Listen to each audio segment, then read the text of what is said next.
Hi everyone, welcome back to part 2 of the disassembly video for a G&G Raider. Next part I'm going to move on to is a disassembly of the gearbox.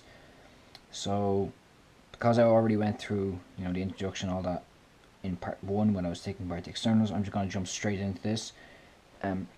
First off, I've already taken this spring out in the previous part. In part 1 I was taking apart the externals, because like I said, I don't want to lose it. So that's already taken out. So if you didn't do that, just take it out now before you lose it when you're kind of manipulating this gearbox. Next thing you want to do is this pneumatic blowback section here has a little C-clip in the very back here. It's a little piece of metal shaped like a letter C. What you want to do is get 2 flathead screwdrivers. That's what I use. And kind of put it in so that you're going to put one screwdriver on each side of the C-clip and push down. Now, mine came out there very easy, as you can see there, because it's my Raider is kind of like it's older to stage, and I've done this a few times, so it kind of came out easy enough there. What's likely going to happen with you guys is you're going to try pushing this. You're basically going to try to get an angle like this and push it out like that. If you kind of slip, you're likely going to just be twisting this around. Just keep at it; it will eventually come out. And next thing I'm going to do is take the rod out from the pneumatic blowback from the back of this bolt, so this can just slide up and down on its own. The next thing you want to do is get this fake bolt, this metal sleeve, off the outside of the gearbox. Now, the way you do that is, if you see this metal piece here has a groove in it for this bolt to slide in, but at the end it has kind of, the grooves on both sides are kind of widened. So that's basically where you're going to want to try and get this out. So my side here, this one came out really easily because again, it's worn. I'm not too sure there you go, both sides came out really easy there. It's likely that yours again are not going to come out that easy because mine are worn down, but what you want to do there is get a flathead screwdriver and kind of pry it off. Don't worry too much about bending this out of shape, because you can bend this back into shape. Just make sure you don't snap it here, or you don't snap these little arms here, because if that happens, then it's not going to sit back on. But as for actually bending this whole section out of shape, like I've bent mine out of shape a few times trying to get this off, and it'll shape itself back on when you kind of squeeze this back onto. So wouldn't worry about too much. Obviously do go easy, but like I said, it can take a bit of a beating. I want to try to get this metal plate here off. Now, this is probably not going to come out easy for most people that are following this, taking apart their own Raider, because this is pure brute force and ignorance, where you need to get a flathead screwdriver, put it into this hole at an angle, and I'm going to bend these wires out so I don't break them. And this is really kind of awkward, especially if you've got smaller hands. Now my hands aren't exactly big, but and then you just want to hit it at an angle. As you can see, the plate is already moving down, but again, if this is your first time doing it, it's going to take a lot more to move it. Now, there you go. Now all you need to do is get it past the top of the gearbox, and then you can just kind of get a screwdriver and stick it in there and pry it off like this. Get my needle nose pliers and pull it off.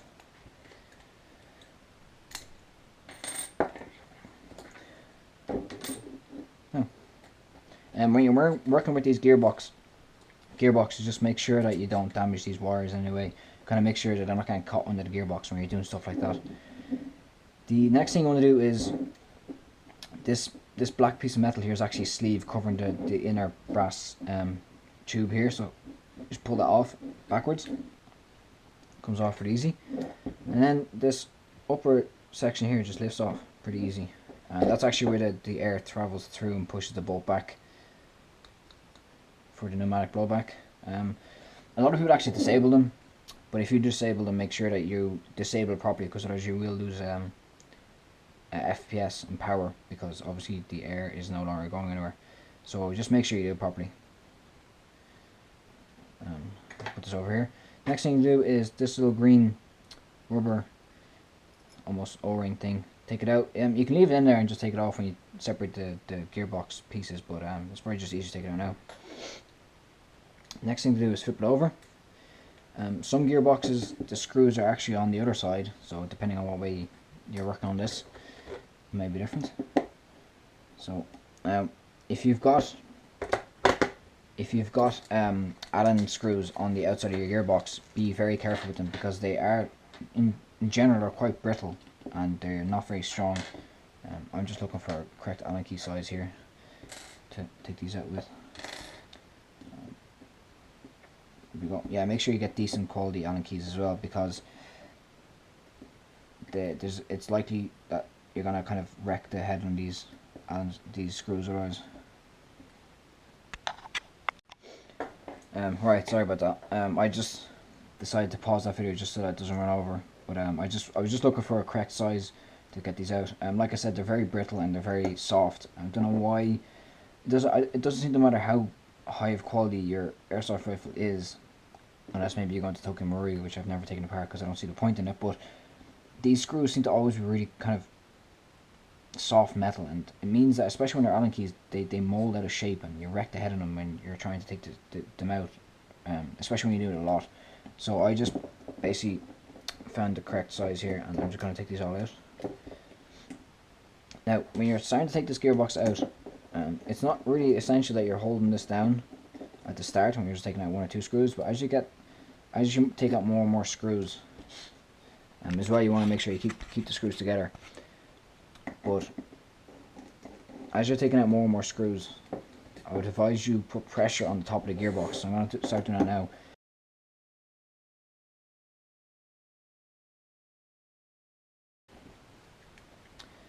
So what I want to do now is separate these receivers.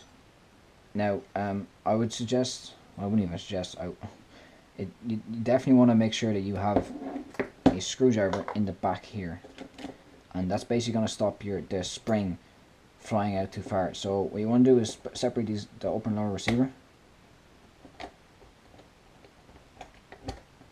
and then release. When they're separated, you want to kind of pull out the spring like I just did there, but slowly using the screwdriver. And then once you do that, you can just open this up like this, flip around, and you can see how the inside of the gearbox looks. Now if you're following this, like I said, if you're following this step by step for the first time, this can be very daunting and very overwhelming, but I'm going to go through all the pieces, what they do, what their name is, and then I'll show you how it all works as well when I'm putting it back together. So just make sure you're following this. This is probably the hardest part you're going to both take out and put back together, because there's a lot of tension under this, so be careful of that. So that's the first thing I'm going to do, is I'm going to take out the spring. Now this is a non-linear spring. I'll talk about that when I'm putting it back together, but it's an M85. So here in Ireland we have a 1 joule limit, so obviously M85 along with the increase from the FPS from the Type O barrel and the hop-up is pretty good air seal. That puts me at just under the joule, so that's perfect for Irish limits. Anybody watching from say America or England might have a different output and they might consider that pretty low, but keep in mind that we're in Ireland here, so it's actually perfect for here. So there's a spring guide, and that's actually where the screw that keeps on your buffer tube actually sits into the back of this, so nice to know. Next thing you want to do is take out the anti-reversal latch. This has a little spring on it like that. Just keeping it together. This anti-reversal latch basically stops the gears from spinning backwards, hence its name, anti-reversal latch. And if you don't have it, you'll hear it because your gears are trying to spin backwards, and it's really bad for the gearbox. So go ahead and put this on over there. Next thing you want to do is take this spring here, the front spring here, out. So again, I'm going to use a flathead screwdriver. I'm going to pop it out from the front here. So just get the screwdriver under the front of the spring and pop it out to the front like that. And then this whole section here should lift out if you just kind of twist it around just kind of twist it out like that. Take the spring out, leave it aside. When you're taking the gearboxes apart, make sure that you don't, if you are taking the bushings or if you are taking this all apart, make sure that it doesn't. Sometimes they can get caught in the opposite side here. They can actually get stuck here. So pop them out, depending on the brand again. But make sure that you keep them on it as long as you can. If you are taking them off, you want to count the shims on it now. If it's a stock grader, I would suggest you re-shim it. But I will put a new video up for shimming a gearbox. But for now, I would suggest you count how many shims, even write them down somewhere, on each side of the gear, just so that it stays the way it is. I'll go through that now when I take the gears out anyway. But this is the cylinder head, air nozzle, and topper plate. So I'm going to keep all these parts together. Now, like I said, I'll actually go through how the gearbox functions when I'm putting it back together. I'm not going to do when I'm taking it apart, because I realise that most people are going to be following this. So next is the piston and piston head. Again, nothing wrong with them, stock. So the next thing I want to take out is the this little arm here, which this arm basically comes up like this when you stick the rifle into safe, and it stops you from being able to pull the trigger. And that actually is connected onto the other side where you took out the spring the last time in part 1. So I'll take this out. Springs and screws again in an airsoft, in the inside of an airsoft gearbox, absolutely tiny, so be careful. Now what you want to do is lift this gearbox straight up and take this little arm out on the other side. And again, I would suggest you don't even have to put it back together the way it's supposed to for now, but I would suggest you put this all back together. So I'm just going to put the spring over there, and then what I want to do is just put this all back together so I don't lose any of these parts.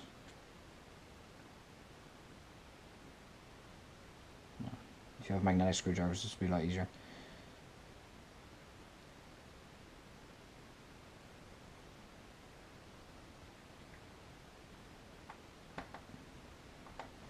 Now, put that over there. Next, I'm going to pull out this trigger. So just pop out like this. Just be careful of it, because again, some tension, because everything in airsoft is apparently. So trigger spring, they can break. They actually break a good bit. So just be careful of that. If yours is broke, you'll notice anyway, because your M4 won't be functioning properly. So that spring's up to the one that came out there, which I was trying to keep on this piece here, but I don't know how it came off, because I remember putting it over. So that's nothing. It's nothing that you won't have there. It's just off this. So don't panic if you're looking at this going, hey, why 2 springs come out of there? So there's the trigger. Put this aside as well. Next, I want to take off is the 3 gears. So again, I want to make sure that the shims stay on it. So I'm being really careful here. I know it seems a bit excessive, but I do want to be careful on here. There's a sector gear here. Get them over here separately. And lastly, it's a spur gear. Again, just making sure how many. Okay. What I'm basically doing there is just checking how many shims is on both sides, so I know myself when I'm putting it back together if I notice that one shim is missing or whatever. Next, you want to do is take apart this spring here, like you did with the topper plate. So just pop it out like this, and then get a Phillips head, small Phillips head, and take out the screw that's keeping in the trigger switch, and then the trigger switch should just come out. So what I usually do is get a flathead and stick it in the front here, although I don't need to do it now, I don't think. Yeah, there you go. Stick it in the front and just kind of pry it out.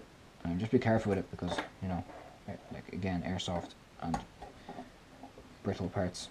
So now I've got 3 wires coming out of my trigger switch. You probably only have 2. The third wire is from my MOSFET. Don't worry about it too much. So now there's the whole trigger switch. This piece here comes out. You might want to inspect your contacts here for carbon. If they're very kind of worn down and black, just clean them off, because carbon builds up. Especially if you're using a light bulb without a MOSFET. So, sorry, I'm trying to adjust this GoPro a bit. So, take out that spring again. That's the spring that was on this. And lastly, I want to take out this cutoff lever. This cutoff lever is basically, I'll show you in a minute, but again, take out the tiny screw. Put the tiny screw screw over here. I left the screw inside the trigger switch here. You can probably take it out if you feel more comfortable than that. This is a cutoff lever. Now this cutoff lever sits, I'll show you now, this cutoff lever sits inside the gearbox, but it actually protrudes out the other side, and that's actually the little arm that the that little spring sat in. So you can see now, you know, the cutoff lever basically is a lever that cuts off, hence its name, the automatic. So if your rifle is in semi, this little arm here stops your rifle from going into automatic when it's in semi. That's how an airsoft rifle is able to function in semi-automatic. So these wear down eventually sometimes, and if you're getting automatic fire on semi, that's what's likely the cause of it. This thing is worn down, so get that checked. Now, so this whole thing is now taken apart. Before I go any further, I want to show you guys something real quick with the motor. The motor, like I said, comes in the bottom of the gearbox here, right? And the first gear, well, the only gear it hits is this one here, okay? The pinion gear on the top of the motor, okay, will sit inside the gearbox. But if you took your motor out when you're doing the disassembly part of the externals, and you took the motor out, and your top of your motor is rounded, now mine's nice and sharp and flat at the top. If yours is rounded and all worn down, it means that your motor was not sitting in properly. It's likely going to be sitting at kind of, I'm just going to take the spring out so I can show you guys. It means that it was probably sitting at a really awkward angle, like something like here, and it was only barely catching all the gears, okay? Or just barely catching the gear. And what that basically doing is it was turning your gearbox, and it might sound okay. Now eventually you're going to hear the difference between a well-shimmed gearbox and an unshimmed gearbox, but it was just catching it barely, and that's what's grinding the gears down eventually. So again, if you're not confident doing that, I will go through a shimming video eventually. It's one of the things I want to do, because I actually shim my gearbox from the motor and not from the other two gears, which is what most people do. I actually shim mine by the pinion gear on the motor. It takes a lot longer, but it's a lot better, I find. So I'm just going to put this motor back up. So if it is a case that your gears are a bit worn, now my gears are really old and they're not showing any sign of stopping, so that's good. If the pinion gear on your motor is worn, like I said, get it looked at. Obviously you need a new motor before you do anything else, or even just a new pinion gear if you can get the pinion gear off. But that's one thing you need to look into. Now, the last thing I want to show you here is this thing here. This little mechanism is actually what presses this is what the forward assist presses. It decompresses your spring. If you're following this video with a different type of gearbox, this won't be here, and I'm not even going to take it apart because there's no point. It's happy enough there, like there's no point in me taking it apart. But that's basically what it is. If you were looking at this video and you want to clean your gearbox, this is the time to do it now. Is you want to clean all the parts. You want to clean these as well. Bushings here, clean them all up. Now, the next part I'm going to do is reassemble the gearbox. So stay tuned for that. Again, if you have any questions, don't hesitate to ask in the comments. Send us a PM. Go onto our Facebook page. Even ask me if I'm ever at an airsoft site and you see one of us. I don't mind helping people out. So ask away. And yeah, stay tuned for part 3. And that was the disassembly of the gearbox.